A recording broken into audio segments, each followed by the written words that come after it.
All right, here we are again with Leroy Hill on Off the Cuff. You know, Leroy, you can't see the intro when I play it, but I used to have you and me and Ward do that little intro thing, the little cartoon one. And then when you guys abandoned me for a while, I just have me going across the intro.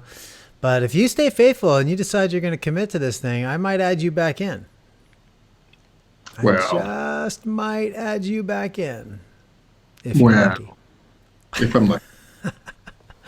We'll see, man. If you're so lucky, we'll find out. So how you doing, man? You doing okay? Everything good? Everything is good. I mean, we're like everybody else, being ping-ponged back and forth with all this corona information, trying to sort it out. And, that's just a very interesting season that we're all in. Hey, you got a message already. It says, look at Leroy. He said, look at Leroy. Digging the hair, brother. It's from Michael Fala. Oh, Michael Fiala. Oh, Fiala. Okay. Well, there he goes. He's on his little comments up there. He's digging your hair, brother. But you know what it is? It's no barbers. You can't go get a haircut anywhere. I know. It's not essential services. Yeah. Oh man. Yeah, I think, let me just set the stage real quick if people tuning in. So tonight, we really wanted to talk about all this little controversy that goes on in the web about what is the science of COVID? What's happening with this? And, if you disagree with this, you're anti-science. If you do this. So you're seeing all these sort of old tropes and accusations. If scientists tell us, science is telling us these things. And so it just really got me thinking that we've talked about this in similar topics before. And I think what's interesting is that when we've talked about it, it's more philosophical or abstract about scientism and science.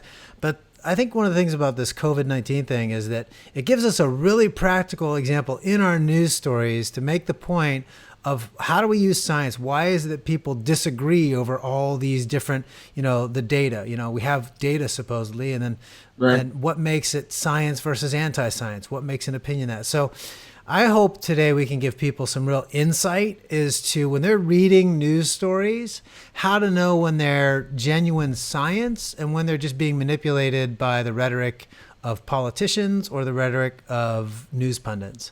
So that's what I'm hoping we can kind of accomplish today when we're looking at that. So we're going to get into that. Pretty cool. I was going to say pretty cool. Wayne's on here. Good to see you, Wayne Clark. Good to have you, buddy.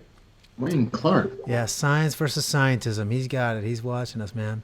So, but before we dig into that, I had a funny story about this whole lockdown stuff that I at least a story that I thought was funny, that amused me. And for anyone on, by the way, as you noticed already, some people, when you comment, we'll throw those up. So if you have questions in the show and comments, I try to throw those up, and we'll try to engage with those as they're relevant. And the good thing is I can filter it, so nothing terrible will come through. But also all the news stories we talk about or anything we mention like that is going to get posted on the site morethancake.org after with a sort of liner notes. So anything you're interested in that we talk about that I link to, we'll have it there after. But this story I thought was interesting, man. So I was actually saw it on CNN.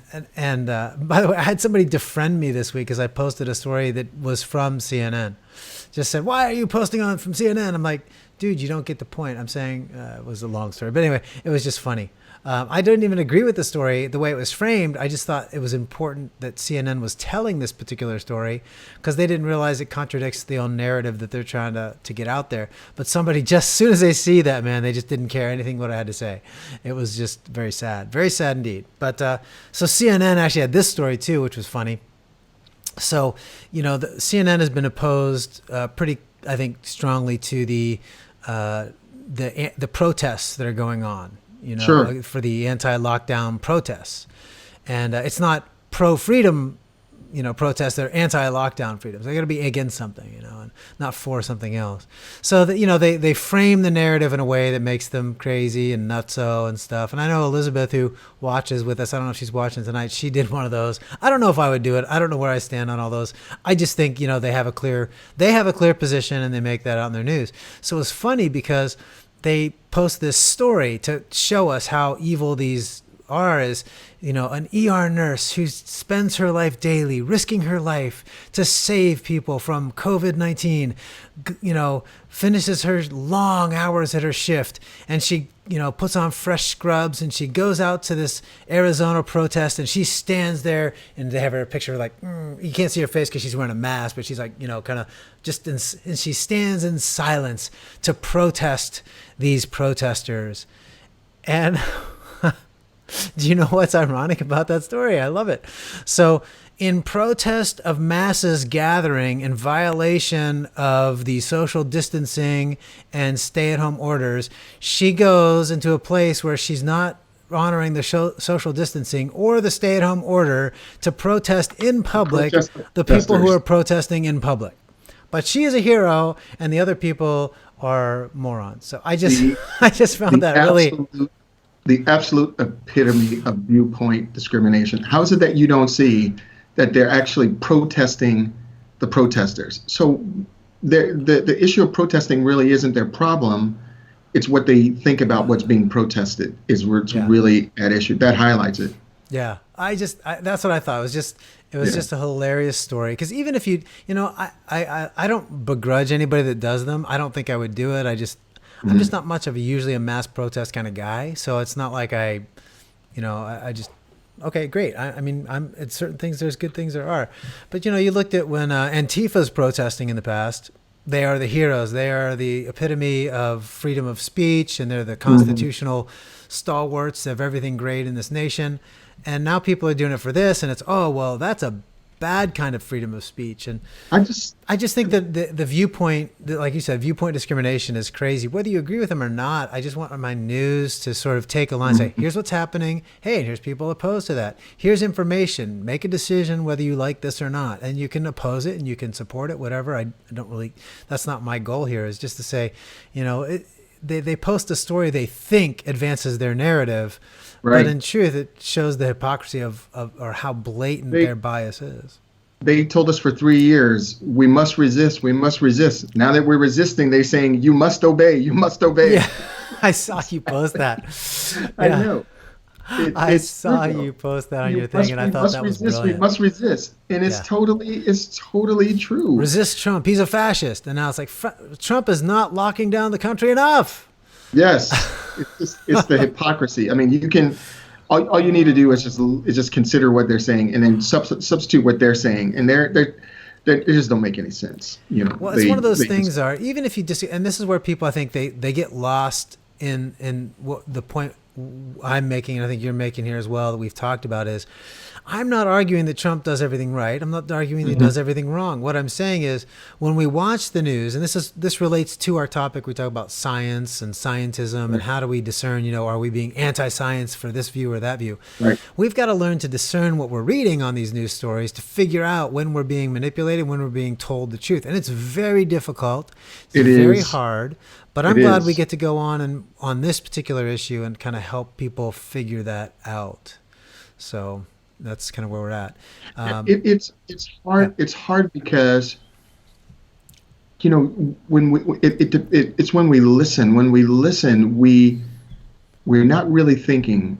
We're really feeling. So if a person begins to intone our feelings in a very forceful and powerful way, we are agreeing with them. And when they are, like your friend, when you posted CNN to show the hypocrisy, they are so emotionally invested in the other person being wrong that they can't bear to hear anything coming from that side. And both views are they're wrong. Mm-hmm. I mean, we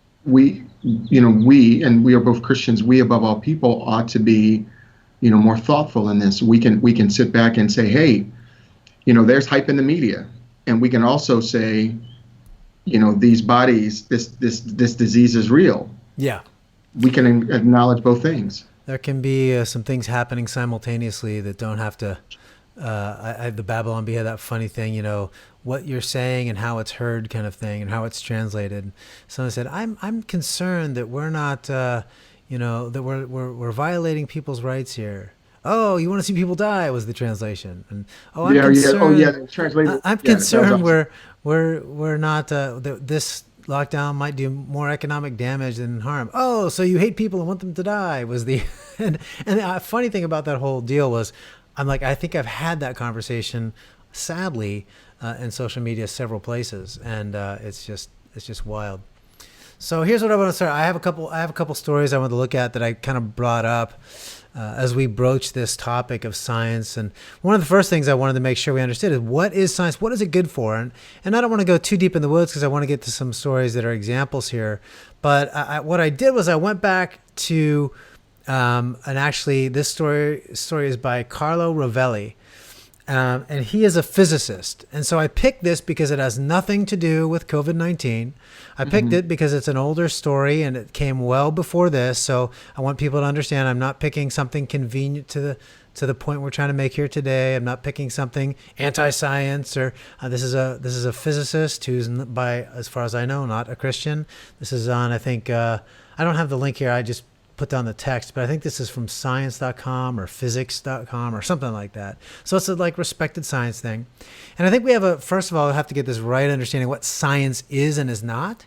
Because people keep saying things like, and you've heard it, Leroy, the idea that, well, the fact of science, or the science tells us absolutely, with absolute certainty, all these sort of statements about what science, says or what science means, and this is what science is.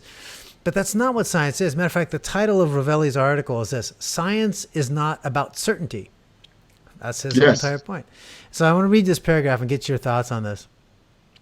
Rovelli says this, quote, "Science is not about certainty. Science is about finding the most reliable way of thinking at the present level of knowledge. Science is extremely reliable. It's not certain. In fact, not only is it not certain, but it lacks the certainty that grounds it. Scientific ideas are credible not because they are sure, but because they're the ones that survived all the possible past critiques, and they're the most credible because they were put on the table for everybody's criticism." The very expression. Well, let me stop there. I'll stop at that paragraph because I have a couple more, but there's a ton as I read that in there.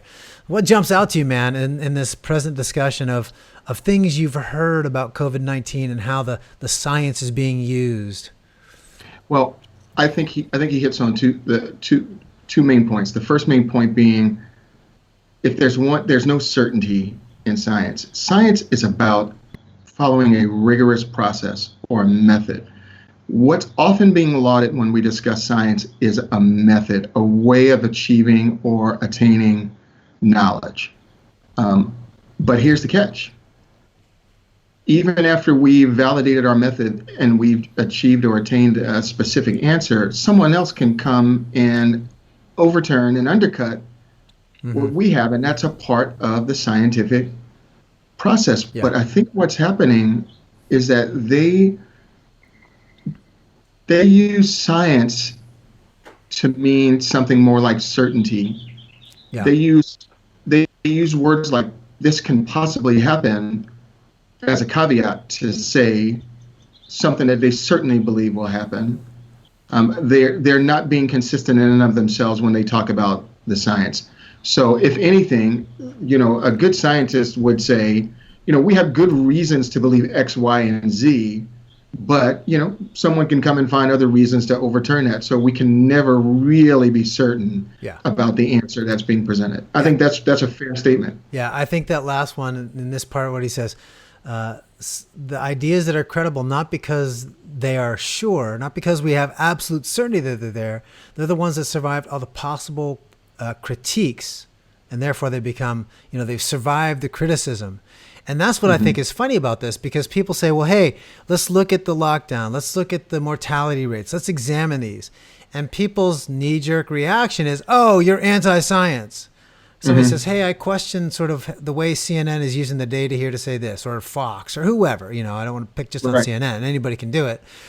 And so the immediate reaction is, oh, well, you're doing this. And what they're confusing is a policy that's been built on sort of scientific information or data with the actual science itself.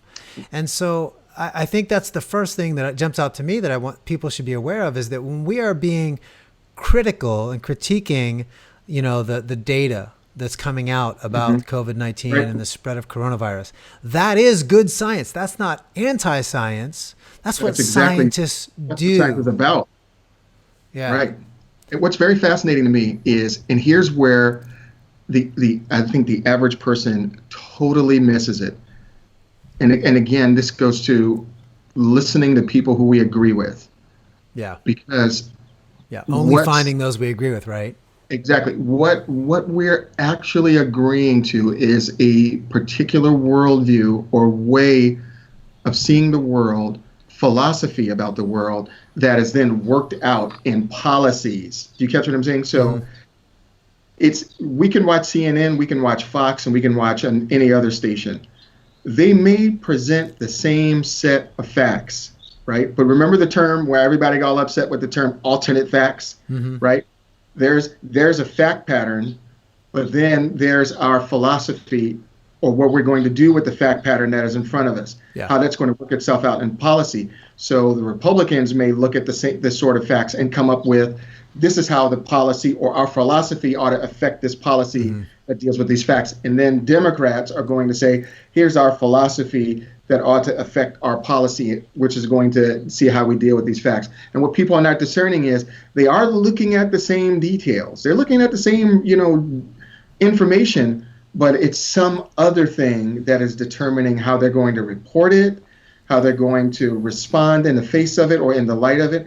And we are just not doing a good job asking that next level question is, okay, what is this person's particular worldview, or what is it about them and the way that they are going to organize these facts that is causing them to enact the policies that they do. I mean, and they're not looking at two different things. They're looking at the same data, but they're looking at the same data with different eyes. Yeah, and I think that's the critical point that comes out in Ravelli's work here.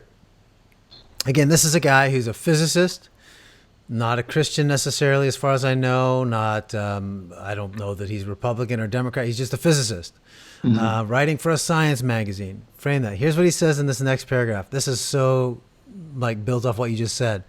He says, the very expression scientifically provable is a contradiction in terms. And I can't tell you how many COVID-19 articles I've seen from different news sources that said, the scientifically proven whatever, because they have an agenda that they're trying to get out. And what he's pointing out here in terms of physics applies to all science is that the idea of scientifically followed by the word proven is two contradictory terms. He said there's nothing that is scientifically proven, he says. The core of science is the deep awareness that we have wrong ideas, that we have prejudices, that we have ingrained prejudices. In our conceptual structure for grasping reality, there might be something not appropriate, something we may have to revise to understand better. So at any moment, we have a vision of reality that is effective. Life's good. When I copied this, it did this right. It's good. It's the best way we have found so far. It's the most credible we have found so far. It's mostly correct. So he's giving these alternatives, say science has proven, to say things like, it's what the best answer we have so far. But think of that nuance that he's providing, and then think of all the news stories that you've been reading this past month. How many phrase this as the best evidence so far suggests? So far, the most credible sources are telling us this. Mostly it's that, Trump said this, and we all know he has to be wrong because science proves that he's an idiot. Because you can tell, as soon as science proves, science, shows without a doubt, we're missing the point of what science does. And in that case, they're using science because they can use it for their political ideology. Again, we can still disagree with Trump, not saying that, just saying that we have to be careful what we allow people to use to be disagreeable. Otherwise, it's a form of manipulation. Yeah. And you can prove this point. You take the next story that says scientifically proven and erase all the notions of certainty from that sentence and say, this is what the best evidence suggests. In other words, if you leave that bit of ambiguity in the sentence, something is missing from the sentence that they desperately want to be in the sentence, which is the authority that they're using. See, there's this thing that we do where we study the methodology of theologians. And when we study methodology of theologians, what we're attempting to do is to see how they use Scripture to authorize their statements. So, and we know what this is like when our pastor stands in front of us and he says, the Scripture says, do not lie. So the pastor says, and the pastor says this with authority because he believes that the Scripture in and of itself has authority. And he wants to use the Scripture's authority to convey this command or this suggestion to the listener to not lie. You see what I'm saying? So he's using the Scripture in a particular way. We have to look at how the people who use scientific statements, how they're using those statements to authorize everything else that they're saying. They want authority in the inferences that they want you to draw from that, and how they're going to say it is they're going to use the ambiguous term scientifically proven, when really, if they were anything next to being honest, and this is on the left and the right, they would be uncertain about it. They would heighten the uncertainty. I mean, look at what the CDC director said. He said it's possible that next year's or later this year's the second wave of coronavirus would be more deadly. He's saying it's possible it's going to be more deadly because it's going to be coupled with the flu.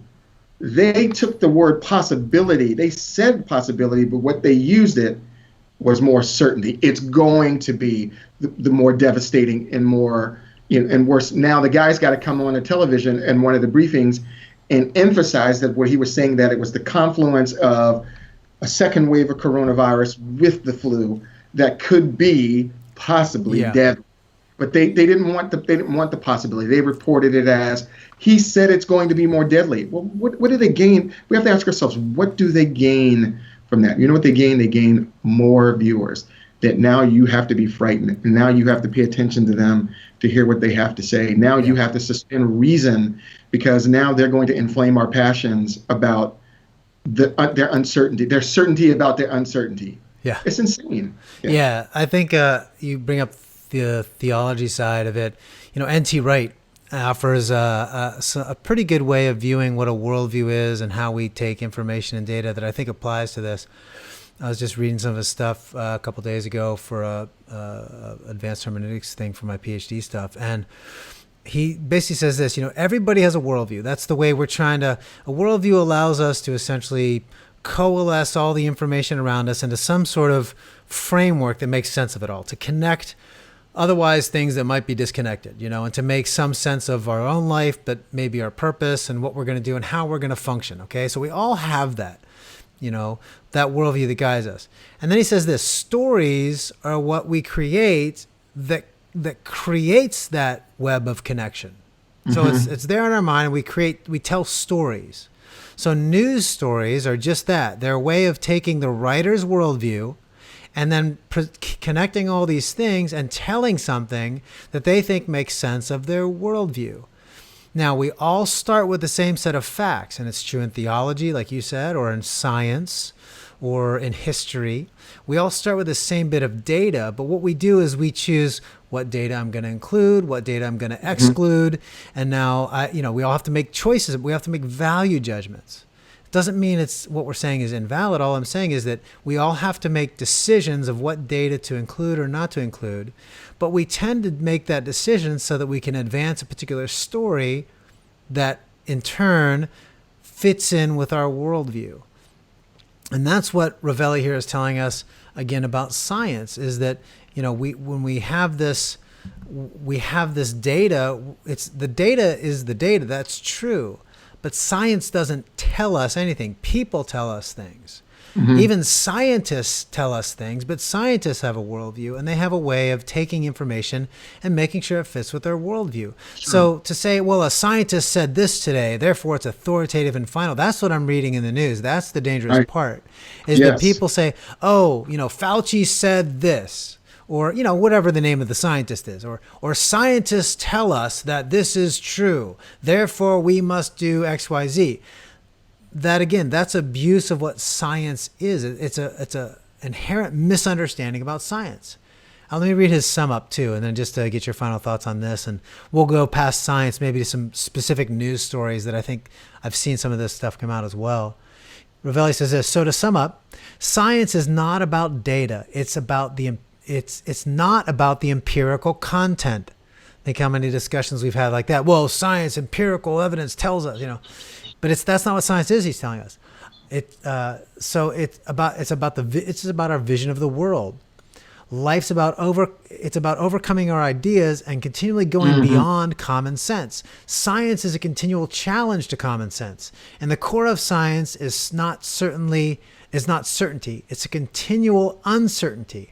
I would even say the joy of being aware that in everything we think there are probably still an enormous amount of prejudices and mistakes, and trying to learn to look a little bit beyond knowing there's always a larger point of view is to be expected in the future.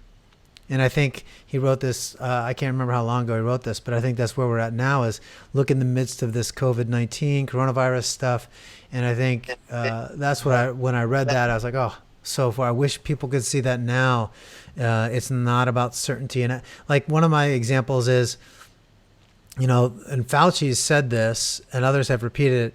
We can't go outside. We can't remove this lockdown until we are certain that we can prevent more cases, until we have a vaccine, and he keeps talking about this word certainty comes up.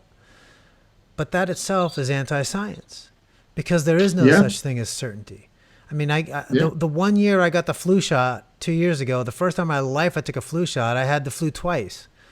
I didn't have it the season before, and I didn't have it this season. Maybe it's coincidence, but I know plenty of people that they're fine, and then the 1 year they get the flu shot, they get the flu. No, I'm not anti-vaccine or anti-flu shot. I'm just saying it doesn't impact us all the same way.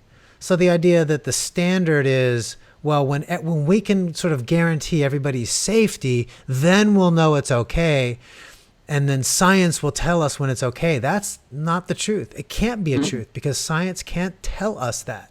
It can only tell us what it observes. You remember, this is such a very interesting conversation. When I was a kid, I remember I was an avid news junkie. I used to watch Walter Cronkite.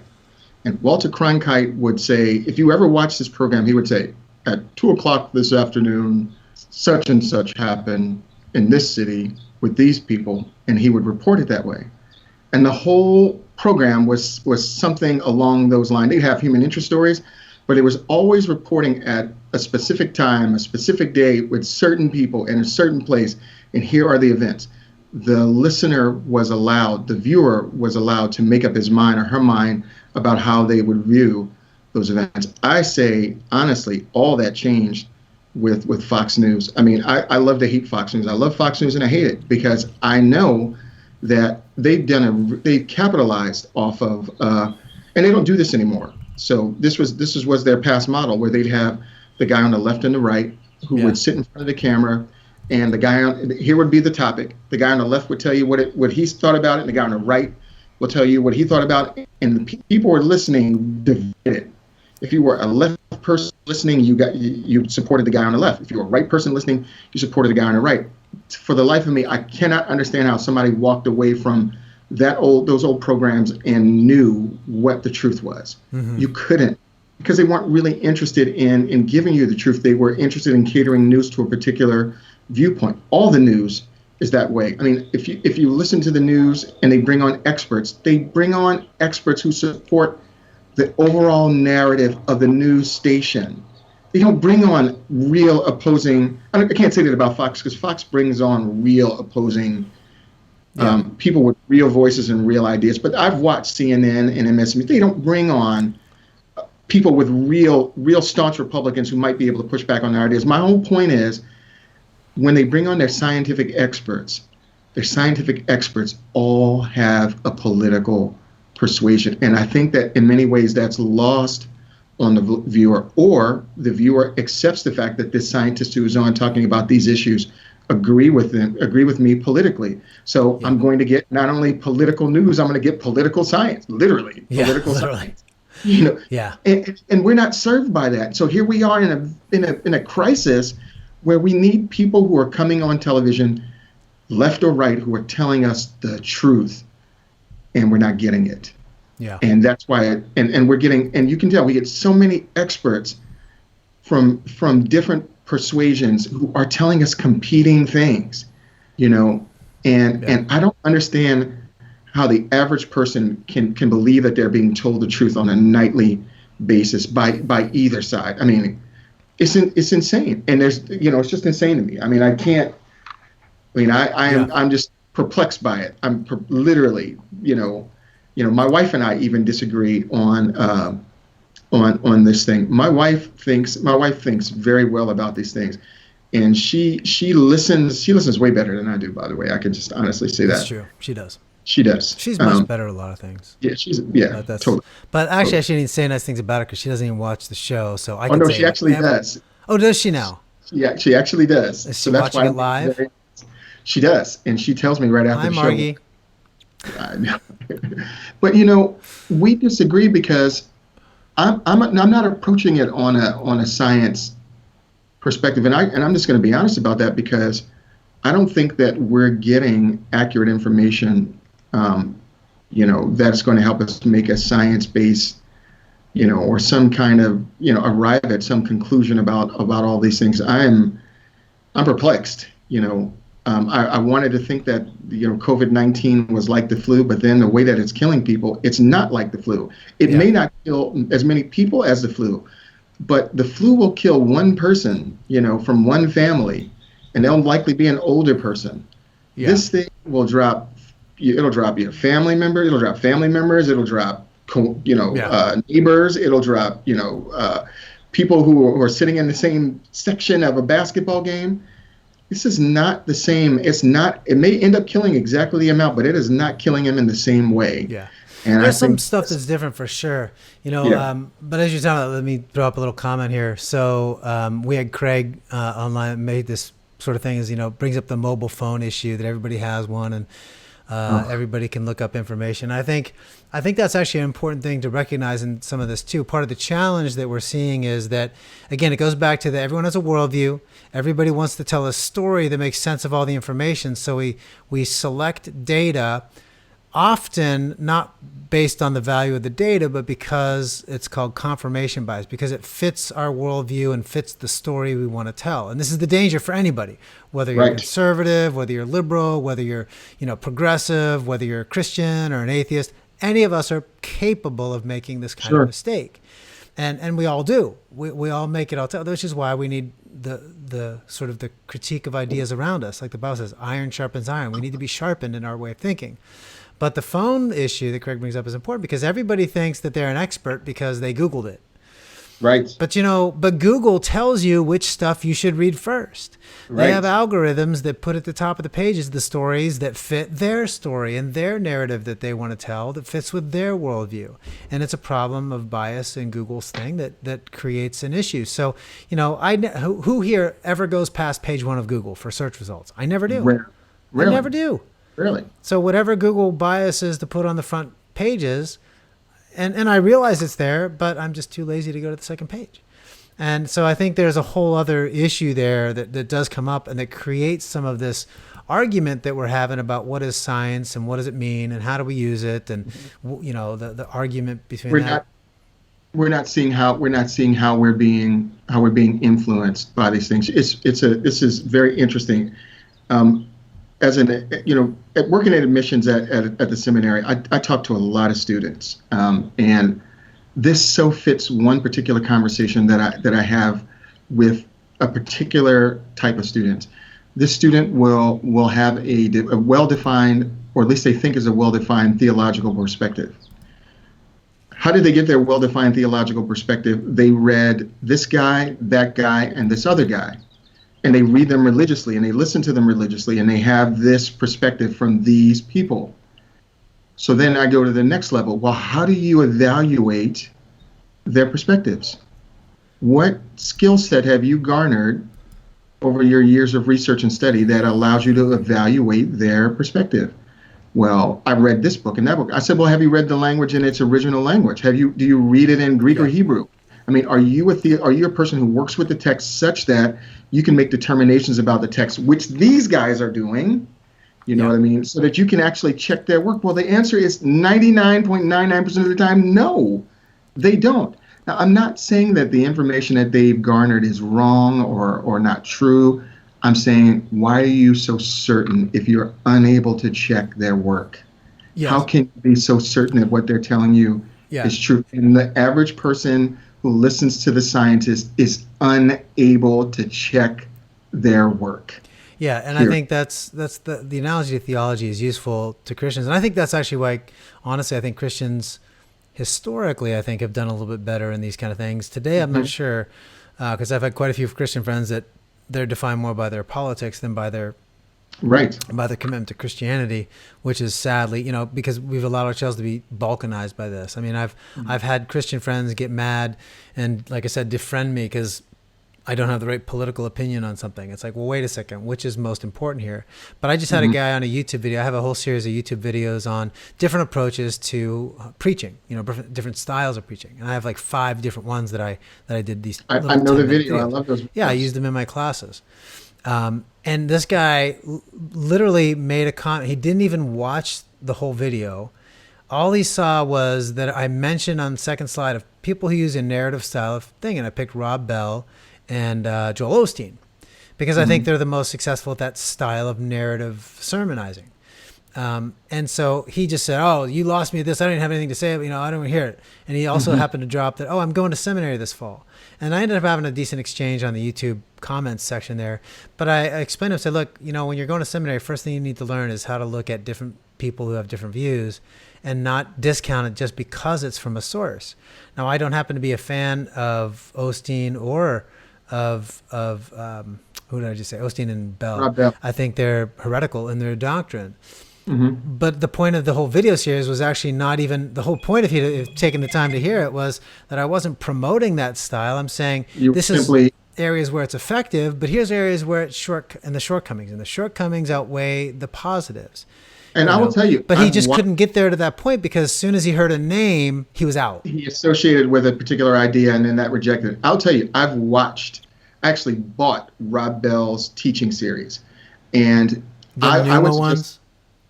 No, this wasn't a Juma. He did a teaching series, some time ago. And I will tell you, if anyone is interested in preaching, period. I'm not talking about the content of his preaching. I want to be clear. I'm not talking about the content of his preaching or his theology. I'm just talking about his style or method of preaching. He has a particular style or method of preaching that helps him communicate very well with young people. And if you're interested in reaching young people, you will watch how he does it. Yeah, and that's what I was getting at. You're getting to exactly what my point was. Yeah. And spit out the bones. You don't want to adopt his theology, but you want to listen to how these guys communicated, because I'm going to tell you something. They have an ear and a perspective that we don't share. It's the number one reason why when we do theological research, we often read people who we disagree with. And sometimes we learn something from them because they have an approach to the text that we do not share. And while we may learn something from them, of course, what we're going to do is edify them for the truth. A broken clock is right twice a day. You're going to edify them for the truth that they proclaim, but at the same time, we're going to disagree where there's things to disagree at. I mean, we have to be reasonable people. Yeah, and so we definitely have to learn to filter and chew things out, spit out the bones, and take the rest. And there's a difference, and I don't want to get too deep into this today, but biblical doctrine is different than biblical theology. The doctrines of Scripture are one thing. The doctrines of our faith, that God created, that Jesus was born of a Virgin Mary. I think the Apostles' Creed. Those are doctrinal statements. But what we do with those is we tell stories of this through our theology, and our theology helps us apply those doctrines to a contemporary context. So all theology is, in large part, some degree of storytelling, although it's based off of doctrinal truths that are unchanging. And so we have to be careful that when we look at theology, we're not giving it the status of revealed doctrine. And that's true in science. We're looking at these things that, like, somebody did an experiment somewhere, and what we do is we confuse, they build a computer model. Well, that model immediately takes their biases, because the model has to factor in some information. They have values of, like, what they're going to multiply numbers by, all of those scientific equations are not neutral. The science isn't neutral. The science reflects the bias, the worldview bias of the researcher. And so we're not doing it. So when we say, well, models tell us this. Well, models can't tell us anything. A researcher says this based off of something he built using scientific evidence and mathematics, but it still could reflect the bias of his worldview. Think about early on. That's why all the models have revised constantly, because they're all wrong. Because they're predictions, and science isn't really good at that sort of thing very often. Sometimes it is, sometimes it's not. But here's another news story. I thought this one was really interesting. 4 lessons from coronavirus. You listen to this, Leroy, and tell me what jumps out based on our talk. And actually, everybody, just check this out. When you're listening, pick out what in here is actual science, what in here is storytelling. And think of storytelling as political policy. So when a politician says, here's the policy, okay, the lockdown is a political policy. That's a choice based off of information. So the lockdown is political policy. That's like storytelling. So, and it's based with a certain worldview, okay? So all that sort of thing. So see if you can pull apart the pieces of this little paragraph from this story, and tell me what is science, what is storytelling or public policy, and what is actually maybe a reflection of a worldview. Here it is. It says, quote from the story, "But there is much we are still learning about the science of why and how social distancing works." There's an error even in that sentence, by the way. Research like this study they pointed to, this study of social distancing during the 1918-19 flu pandemic helps inform our understanding of the efficacy of this approach. The study has found a strong link between sustained and layered application of measures such as school closures and bans on public gatherings, and mitigating the effect of the pandemic. Such research is just as important to pandemic response as the science of vaccines, helping us chart a course through shifting circumstances. It is important to listen to what science tells us, not just about responding to COVID-19, but about what we can do to build a healthier world every day. It's so funny. Yeah. There was a non sequitur. Yeah. The non sequiturs from social distancing to vaccines. I mean, how did we get to vaccines from social distancing? And the second part that really steps out is, that this is the person said that there was a link between social distancing and the study suggests there was a link, but what is this? There's the old statement: causation does not. Correlation is not causation. Is not causation, right? Just because there is a link, a suggested link, doesn't mean that one causes the other, or one is equivalent to the other, or one definitely flows from the other. That link has not been demonstrated. I mean, pause on that one a second, because I think I have some of that. Elizabeth had a little point that I think is related to this.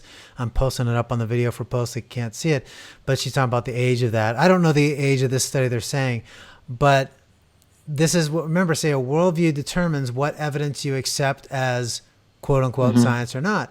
So they say research informs us, tells us, that this works. But what about the research that tells us that social distancing doesn't work? So Sweden never did a lockdown. We have contemporary evidence that's saying the lockdown is not effective, that it hasn't accomplished what they tell us it has.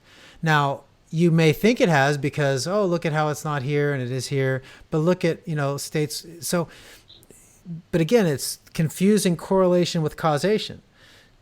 And you have to look at a lot of stuff and a lot of data to make those conclusions. So there's an example, even where you point out, where the researcher has been selective in saying, well, research tells us. But they're not being honest with people. They're saying some research, or they have to. They should also point out, hey, there are studies that tell us this isn't working. But I think there's reasons to believe the ones that tell us that it is working, and then tell us what those reasons are. That would be a good story. But this is one that's based on manipulation, not because I disagree with the results. I'm just saying it's manipulative.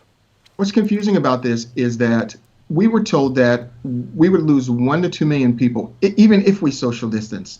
Yes. I could be totally wrong, and I don't think that I am, but they were telling us that we needed to social distance. Social distancing was included in their factors. It was factored in originally, yeah. And we were still going to lose 1 to 2 million people. And but here Sweden is, right next to a country like Norway, which has a similar demographics, similar economies, similar people. Norway closed down its economy. They both had around the same amount of deaths, although Norway, which closed down its economy and borders Sweden, had more cases than Sweden, who didn't close down or lock down anything. Yeah. I mean, we have to discuss that. I mean, we have to see that's why. Exactly the point is that what happens is we say, hey, let's look at the data in Sweden and let's see how that compares to the lockdown scenario. And let's see if this is actually valid. That would be what a scientist would do. Right. But what I want everyone listening to realize is that what happens on social media, and we have to be careful we don't commit this flaw ourselves, is that, they're saying, oh, as soon as you say, well, let's look at this competing evidence. Oh, you're a science denier. Oh, you hate people. You just want us all to die. You just care about the economy and wealthy people and not... Those are all non sequiturs. There's nothing to do with it. Science tells us we look at competing things, and the theories that are right are the ones that survive the harshest criticism and examination. Right. They're called multiple competing claims. Yeah. I even thought line 1 of this was wrong, and I didn't know this until I was reading it to you. It says, here it is. It says, but there is much we are still learning about the science of why and how social distancing works. What did they use science as? What's that? They're using it to authorize the claim that social distancing necessarily works. Yes. Here's what they did. We're learning about the science. In other words, science in this sentence is the absolute fact. We are just stupid because we don't understand the science. Right. But science isn't a noun in that sense of a body of abstract ideas and concepts that exists in a reality outside of our understanding. Science is the process of learning about what works and what doesn't work. They used science as if it's an absolute truth that we are just discovering. So if there's something wrong, it's with us because we're not discovering science. Yeah, they're missing it. Science is what we do to discover what exists and what reality is. So even in that first sentence, they are not telling the truth about what science. Again, it's probably because they don't know, so they're not lying. They're just ignorant of what science really is. And it just jumped out when I was reading it to you.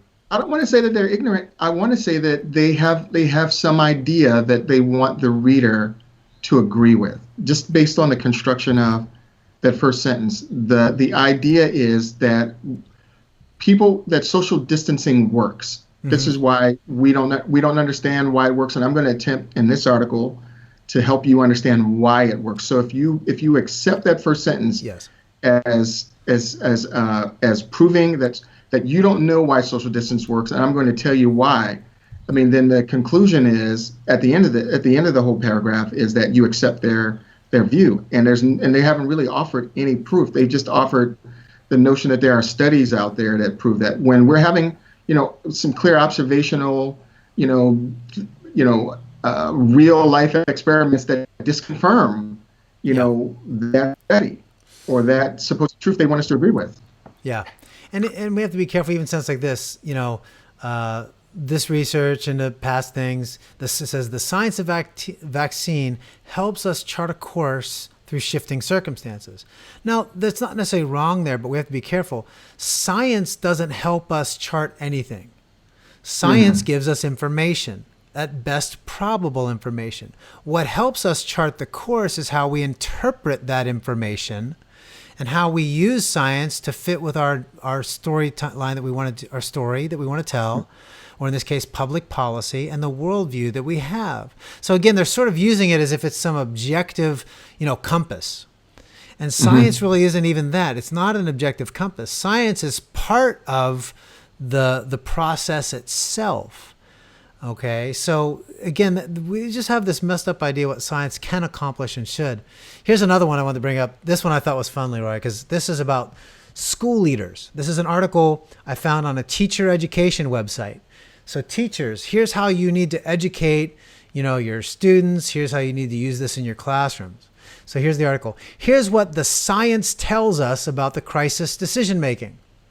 So from the title, on an education website, supposedly by our most well-informed people teaching our children, they don't understand that science doesn't tell us anything. I mean, so from the headline, there's an ignorance about what science does and what it's able to accomplish. I mean, go back to the Ravelli article. This is not because I disagree with COVID-19 realities or global warming or I'm a Christian. I mean, this is just, they don't understand what science is. I know that here. Let me try to clarify one thing. When you say it doesn't tell us anything, you mean that it is not a narrative inducing. It doesn't produce a narrative of facts. It tells us that if water placed in a beaker at this temperature over a fire for these amount of minutes will boil at such and such a time. But here's the thing: is they make science. This is why it's wrong, because when they say science tells us. They make science the objective reality, as opposed to science is the process of exploring what reality is. Sure. So because they make the keyword is process. Yeah, that's why we get this idea of scientism. Right. Because we make it an idol, as if it's some absolute reality. Science is not the absolute reality. There is an absolute reality that we use science to help understand. Does that make sense why I'm saying that? Yeah. No, that's excellent. It's what is it called? A second order discipline or something to that effect? So an example would be like, they could rewrite it. They could say, some scientists are telling us, okay, at least then you make it a person is telling us. And all people have worldviews. All people want to have biases. But they're using the word science tells us to convince the reader that this is objective truth that I'm telling you. There's no bias in what's about to follow. The problem is this article from Education Week doesn't have a single bit of science in it. It's just basically sort of a narrative, a story they want to tell about what to do. So here's how it begins. This article, I just put a sort of a note to myself. This article, it conflated the terms truth and science. So it assumes those two are the same. Truth is not the same as science. And demonstrate this, like that ignorance and really what that scientism is, that like worship of science, making science as if it's some existent reality, independent of human bias. So here are three truths, the article says. Decision makers, which they use as one word, which really it should be two words. So the grammar is actually wrong in the first sentence. On Education Week. Sorry, folks. Anyway, for decision makers in times of the coronavirus pandemic. Point number one, fear and anxiety trap decision makers in tunnel vision. That's not science. That is philosophy. It is. So that's not what science tells us. Even if we bought that phrase, which I don't, fear number one, it says fear and anxiety trap decision makers in tunnel vision. That's not, I mean, where did you just study that in a lab? Nowhere, because it's not scientific, it's not empirical. Even the statement isn't really reflective. Do they mean all decision makers? Because, I value, and I know people that in the most dire situations, they don't panic. They try to think through the situation, whereas there's some people do get trapped in, fear and anxiety do cause them to not see the big picture, but that's not, it's not a scientific, it's not, there's no experiment that is going to validate that. Yeah. Here's the rest of from just point one. I'm only going to read point one on the article after when I posted on More Than Cake. You can see the whole article and see none of the 4 points are any more scientific than this one. But they say this, these emotions, that is, the fear and anxiety that is produced, narrow the breadth of attention, trapping decision makers in tunnel vision. Fear and anxiety are so powerful that they divert the human brain's limited cognitive resources. Gripped by fear and anxiety, you tend to stick to an option about which you know more rather than exploring additional options. Okay, so there might be some truth in that. I think I think that's true in terms of describing They're the human actually condition. depicting an event for individuals. Yeah, but they're confusing what science tells us just with simple observations we make based on empirical evidence.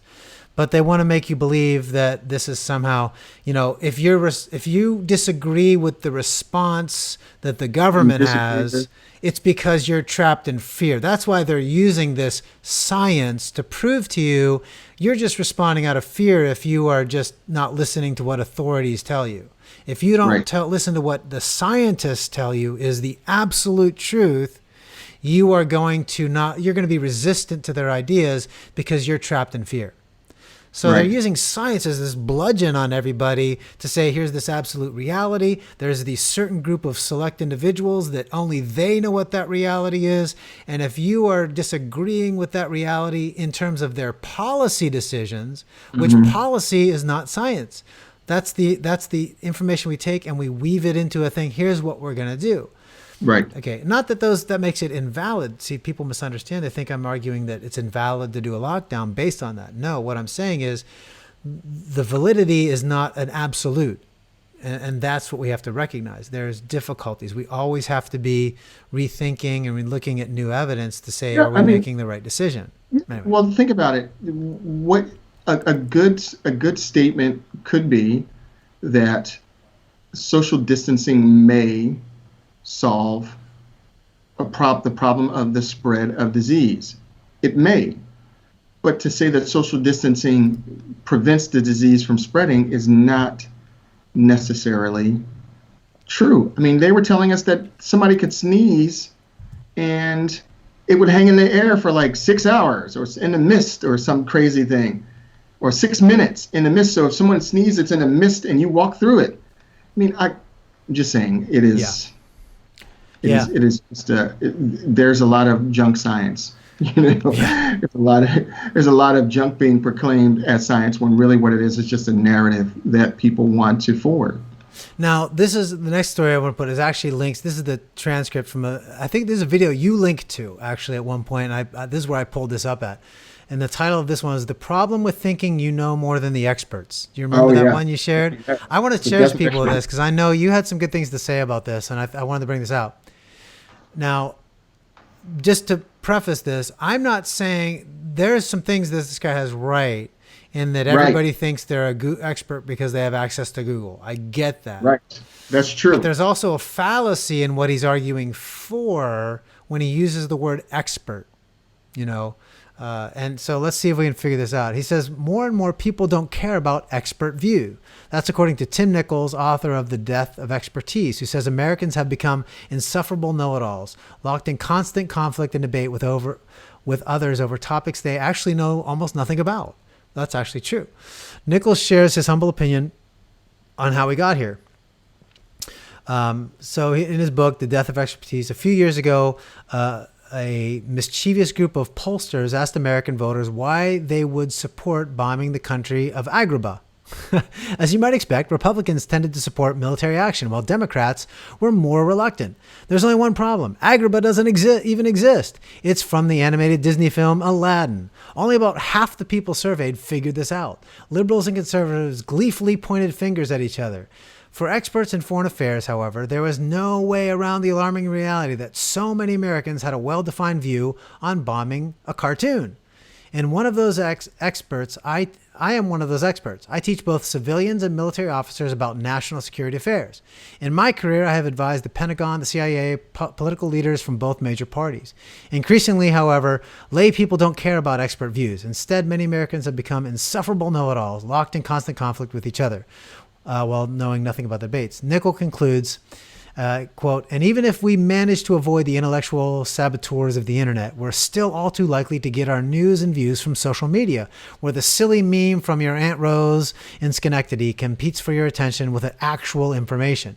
We need to find our way back from this ego-driven wilderness. Historically, people return to valuing expert views in time of trouble or distress. We're all willing to argue with our doctors until our fever's out of control. Let's hope it doesn't come to that. Once we're headed, but that's where we're headed. And unless we start accepting the limitations of our knowledge, then each of us is failing in our obligation to participate in our democracy as involved but informed citizens. Unpack that, man. We got a few minutes. I don't want to take too long past our time, but this is worth unpacking, because the idea of what is the value of an expert, what does that even mean? Because I don't disagree with a lot of what he says, but I think there's a fallacy at play here about what experts do and how we use experts tell us kind of statements. Sure. I think that he's right when he says that we default to Google. We in so doing, we confuse information, the content of a thing, with knowledge, what to do with the thing that we have. Yeah. And the two are not the same. You can have read all the scientists that you want on this, but unless you have a degree, and I'm not just lauding degrees, I'm just saying unless you have some expertise in virology and immunology, your opinion is not equal to theirs. I'm sorry. I mean, we can agree there. Now, where I think he misses the boat is that he pours too much value in experts. Experts have prostituted themselves to the highest bidder. Yes. This is why you can get people, and I'm going to default to the news again. You can get if you watch CNN, you're going to get a certain kind of expert. And if you watch MSNBC, you're going to get a certain kind of expert. And if you watch Fox, you're going to get a certain kind of expert. You're going to get a certain kind of expert if you are from this political persuasion or that political persuasion. Let me jump in. Let me agree with that point, but point to one other example that comes to mind, because I think you're right on, and people may dismiss it because, you're just making this up because of COVID or science. Think of any courtroom drama. What always happens? Both the defense and the prosecution all bring in their expert witnesses, and they say exactly the same opposite things based on the same information. Why? Because one side paid them a certain amount, and you see it all in these dramas. So what you're saying is not out of bounds if people connect it to what they already know, is my point. So what you're saying is completely reasonable if we just extract ourselves from the emotion of the COVID stuff and realize, okay, we know this from, life, right? So I just wanted to point that out. What you're saying is important, right on. Yeah, I mean, we can listen to experts and be skeptical about what they say, but that skepticism cannot override knowledge that we ourselves are not equipped to evaluate. I mean, I told a friend of mine the other day that it's the height of arrogance to think that you were sitting my friends ask me questions, and I'll tell them it's not my field. I have an opinion about it. I have an opinion about how the person argues this point, or whether they're consistent. But as far as whether they are telling me the truth about how this thing works, all I know is what they tell me. Yeah. Does that make sense? Absolutely. I think all I know is what they tell me. I'm not an expert there. Yeah. And I think what he misses on this, he oversells in that experts have their lane of expertise, but outside of their expertise, they usually know very little. Mm-hmm. So here's the thing. I thought it was ironic that I think he's a expert in national security issues, but he's talking about communications. Well, right. Why is an expert in national security telling me about how people communicate on Google? Wouldn't I need an expert who studied communications and human psychology? So he's an expert not in the field he's talking about. So he has no expertise. So should we dismiss him completely? Validity. I mean, he Googled this. Yeah. So he has no more valid point than you and I do. Yeah. So just because he's an expert in national security doesn't mean he says anything about this. Now, I tend to agree with his analysis, but again, I just want to point out the irony of what he's saying. He undercuts himself by the way he's using experts, I think. Well, he wrote a book, though. Yeah, but he wrote a book. So he wrote a book. If you write a book, you're an expert. Oh, who hasn't done that? I've written like 8 of them. Yes. Nobody cares. Nobody cares what I think anyway. But anyway. But it's just. But yeah. The thing is, we get taken in because a person has letters letters behind their name. Yeah. I'm not suggesting that just because a person has letters behind their name that they're an expert at what they're talking about. I don't want to afford people more authority over my Yes. thoughts than is necessary. I think it's fair to give them credit that, okay, I'm going to assume that they've studied this and they know something. But here's what I wanted people to get out of this. I have to then ask the question, how much of what they told me is evidence-based that I can confirm in other sources? How much of Right. what they told me is storytelling? In other words, what is their, remember storytelling like political policy. How much of it is that, and how much of it reflects their worldview? The way they see the world. Do they value the sacredness of every human being? Are they a socialist? Are they a Democrat? Not as in Democratic Party, but democratic as in the form of government. Sure. Because that's a part of their worldview that will shape how they're giving information. Now that doesn't first line- invalidate their information. It just tells me this is the metric I have to use. Even though they're an expert, yes, they have an insight into some things. It doesn't mean that I don't have. I am an expert on what I know, and I Right. still have the right to evaluate what they're saying based on the areas that I have expertise. So Right. that's how I think we're misusing the idea of experts. And you see these experts are telling us we must do Notice what he this. says. So Notice what he said in his first line. Notice what he said in his first line. He called the people who he's dealing with. What do you call them? Insufferable what? Insufferable know-it-alls. So he's speaking to insufferable know-it-alls. So the people that himself is talking down to is an insufferable know-it-all. But he himself is not insufferable, and he is a know-it-all, particularly in his field. I mean, it's an insulting sentence from the very outset. Yeah, and that's this. We'll close on this point because don't want to go too much past our normal hour here. Although it's great, we'll cover more next week since we're on. But I think one of the things that I want to point out here is that remember, experts stay in their lane, because I've seen this a lot in the news stories, pitting Fauci against Trump. Again, I'm not arguing for one side or the other here. That's not my point. What I'm trying to say is we have to discern the difference between what they're saying. Fauci is an expert in virology and immunology. Right. He knows nothing about public policy. So if somebody says we should let Fauci tell us when we should be locked down and let loose, no, because that's not science. That is political policy and his opinion of what should do. He's not an economist. He's not a social scientist. He doesn't have expertise in the U.S. government or how it works, or what is the power that's afforded to the federal government versus the state governments. He is a virologist and immunologist. He can inform the policymakers, that's why we elect presidents. That's why we elect senators and people. And that's why it's important we elect people that know their stuff. Because they have to then take the information a guy like Fauci will say, then they go and they talk to some economists, and they talk to 30 experts in their fields, and they have to synthesize that information to give us a public policy that hopefully will reflect all those things. So if Fauci says we have to be locked down till December 31st or we're going to all die, and if Trump says, hey, I don't want to do that, I want to start back, it's not because he denies science.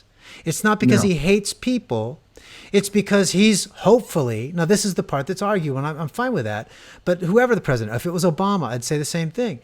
He might say, I'm going to do something different, because Fauci saying lockdown to December is not, that's a political opinion based on of public policy, based on what some model is predicting, a model that's telling a story. But that doesn't say the right thing to do for public policy. So if to save 2 million people, if that's how many were to die globally of this, now we read from CNN, that story I mentioned at the beginning, tells us the UN said 130 million people may be plunged into poverty and in danger of dying of starvation. So Fauci tells us, hey, we can save 2 million lives. Oh, you hate him because you want to open it up. Or is it the fact that you're also weighing in the global economic circumstances that if you can't deliver food, people will starve to death? And are we starving to death more people than we will actually save by locking down? I don't know the answer personally. I'm not saying that I do. I have inclinations, I have opinions that are probably no more valid than anybody else's. But I'm just saying asking those questions is not anti-science. Having a difference of opinion with Fauci, who's a virologist, on what public policy is doesn't mean we hate science. It means that we're trying to weigh different experts and then apply that in a meaningful way. So that's sort of where I'm at and thinking about that. Oh, I think that's a great. Just lost my light. Perfect timing. No, I think that's accurate. I think it's only when you begin to weigh the long-term consequences of staying inside till 2021, December of 18 months. Yeah. You weigh the long-term consequences. I mean, I've said it multiple times. I'm watching these stories on the news where they're lauding food lines and bread lines, and they're giving us these human interest story of people who are, taking care of these people, and we want to say thank you for those people helping people in bread lines. But why are Americans in bread lines? Why are there 20-hour waits to get boxes of food? Yeah, and absolutely. How long can this go on? That's flat insane. Yeah, and so that's right. There's some scientific facts to be discussed, but public policy, we elect people to make those decisions who have to weigh. Staying in the house and being, away from the world and not. How many people will commit suicide? How many people will go into depression? It's not. It's a lie that is anti-science. It's a lie that is anti-science. All right, so hey, we're gonna have to close with that. There's still so much more to cover, but I hopefully people got a good view of what we're talking about with how we use science and what it means and its value, and as we're trying to wade our way through all the different news sources. And hopefully the biggest thing we gave you is a framework to interpret the news you're reading so that you can make better decisions for yourself and to not be intimidated by the people who will throw out names or drop bombs on you for being haters or anti-science or whatever.